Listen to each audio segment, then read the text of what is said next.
بحیثیت قوم ہر فرد یہ چاہتا ہے کہ معاشرے کی تعمیر ہو جائے۔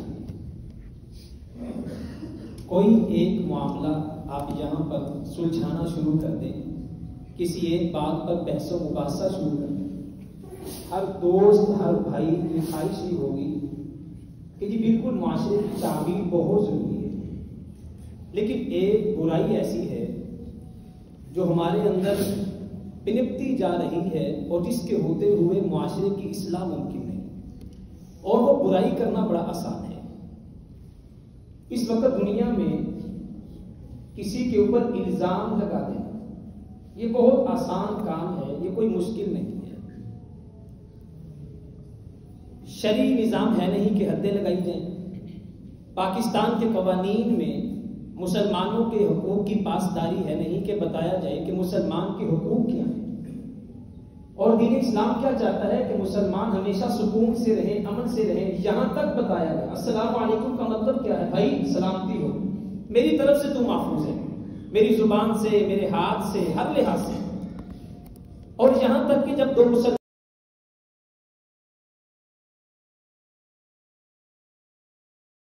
ہاتھ جدا بھی ہوتے نہیں تو پھر اللہ ما تقدم من ذنبہ، اللہ دونوں کی زندگی کے سارے گناہوں کو معاف کر دیتا ہے۔ لیکن آج کا print media, social media, electronic media آپ دیکھیں الزامات کی بھرمار کی جا رہی ہے۔ اب تو یورپ میں بعض پاکستانی چینلز پر پابندی لگا دی گئی ہے، کس وجہ سے؟ ان کے جھوٹ بہتان بازیوں کی وجہ سے۔ جتنا زیادہ کوئی الزام لگائے گا، جتنی زیادہ طوفان بدتمیزی بپا کرے گا، اس کی اتنی ریٹنگ بڑھ جاتی ہے۔ حرم کی حدود میں ہم نے دیکھا کہ ہماری سیاست، ہمارے لوگوں کی سیاست اور نعرے بازی حرم کی حدود میں کی گئی اور الزامات لگائے گئے۔ سعودی حکومت نے لوگوں کو پکڑا، جیل میں ڈالا، یہ ایک الگ معاملہ ہے۔ تو یہ الزامات کا سلسلہ جو ہے، بے دھڑک لوگوں کے اوپر الزامات لگائے جانا، یہ کوئی آج کا نہیں ہے۔ اللہ قرآن مجید میں موسیٰ علیہ السلام کا قصہ بیان کرتے ہیں، یا ایھا الذین آمنوا لا تکونوا کالذین آذوا موسیٰ، اور لوگوں ان لوگوں کی طرح نہ ہو جانا جنہوں نے موسیٰ علیہ السلام کو تکلیف دی۔ چھوٹے بندے پہ الزام بھی چھوٹا ہوتا ہے، بڑے بندے پہ الزام لگانا جگرا بہت بڑا چاہیے۔ اب لوگوں نے تکلیف کیا دی تھی؟ اب احسان دیکھیں۔ پہلے موسیٰ علیہ السلام نے بنی اسرائیل سے آزاد کروایا، موسیٰ علیہ السلام تورات لے کر کے آئے، موسیٰ علیہ السلام ان کے لیے دعائیں کرتے رہے، اللہ سے سفارشیں کرتے رہے۔ اب انہیں بنی اسرائیل سے اخلاقی برائی ملی تھی، ننگے نہایا کرتے تھے، لیکن موسیٰ علیہ السلام برہنہ نہاتے نہیں تھے لوگوں کے سامنے، آپ لباس پہن کر کے اپنے سطر کا اہتمام کر کے آپ نہایا کرتے تھے۔ الزام کیا لگایا؟ جن کے اوپر اتنے احسان کیے، اپنے نبی اور رسول پر الزام لگا رہے ہیں کہ ہمارا نبی اور رسول نہ مرد ہے۔ بات پھیل گئی۔ موسیٰ علیہ السلام، اب کوئی مجھے آپ کو نہ مرد کہہ دے، ہماری بیوی، ہمارے بچے، اب وہ بچے کیا ہیں، حلال کے ہیں یا حرام کے ہیں؟ کتنا بڑا الزام ہے یہ، ایک نبی پر لگ گیا۔ اللہ تعالیٰ نے قرآن میں کہا لا تکونوا، ان لوگوں کی طرح نہ ہو جانا، اپنے نبی کو نہ مرد کہہ دیا۔ اور موسیٰ علیہ السلام ایک دن پھر نہا رہے ہیں، پتھر کے اوپر کپڑے رکھے، پتھر بھاگ گیا، موسیٰ علیہ السلام ندی سے جو بھی تھا باہر نکلے، پیچھے بھاگنا شروع ہو گئے، یا حجر صوبی، یا حجر صوبی، ارے پتھر میرے کپڑے تو واپس کر دے۔ جاتے جاتے وہ پتھر لوگوں کے درمیان میں رکا، انہوں نے دیکھا، انہوں نے کہا نہیں موسیٰ پرفیکٹ آدمی ہے۔ کتنی بڑی اذیت ہے، آپ بتائیں کتنی بڑی اذیت ہے۔ اس دور میں کامیاب ہو رہے ہوں لوگ تو الزامات لگتے ہیں، اگر کوئی لوگ بالکل ناکام ہو، ویلے بندے، فضول آدمی، ان کو کام کوئی نہیں ملتا۔ اب مسئلہ یہ ہے کہ اس معاشرے میں ہم نے اکٹھے رہنا ہے۔ ابن خلدون نے 800 سال پہلے کہا تھا ہم جس معاشرے میں رہتے ہیں ہمارا مسئلہ یہ ہے، ہم اکیلے نہیں رہ سکتے، لوگوں کے ساتھ میل جول رکھنا، لوگوں کے ساتھ معاملات کرنا ہماری مجبوری ہے۔ اگر اکیلے رہیں گے تو پھر بھی الزام لگیں گے، یاد رکھیں آپ۔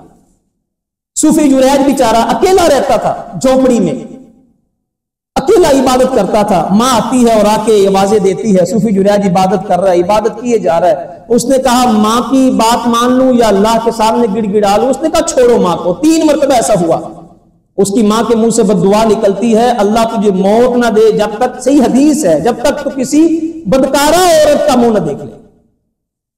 ایک عورت آتی ہے صوفی صاحب کے پاس،